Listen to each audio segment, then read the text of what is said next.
Hi friends, welcome to my channel SS special things.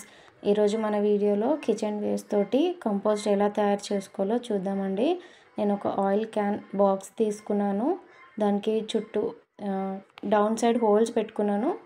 చుట్టూ cut చేసుకున్నానండి. మనం close చేసుకునేటట్టు కూడా ఉంచుకున్నాను. ఒక కొబ్బరి పీచు తోటి నేను హోల్స్ అన్నీ క్లోజ్ చేసుకున్నానండి. చేసుకొని హోల్స్ క్లోజ్ చేసి ఒక లేయర్ మట్టి వేస్తున్నాను. మట్టి వేసేసి ఒక లేయర్ మట్టి ఎందుకు వేయాలంటే మన కిచెన్ వేస్ట్ కిందికి వాటర్ అనేది వెళ్ళిపోకుండా మట్టిలో ఇనికిపోతాయండి. ఫస్ట్ ఒక లేయర్ మట్టి వేసిన తర్వాత మన కిచెన్ వేస్ట్ నేను వారం రోజులు తీసిన కిచెన్ వేస్ట్ అండి ఇది.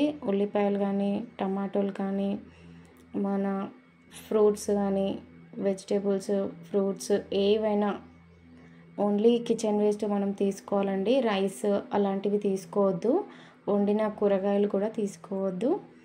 అండ్ మళ్ళీ కిచెన్ వేస్ట్ కంప్లీట్ ఒక లేయర్ వేసిన తర్వాత మళ్ళీ మీదంగా ఒక లేయర్ మట్టి వేసుకుందాము. ఎందుకంటే మనకు స్మెల్ అది కూడా రాకుండా.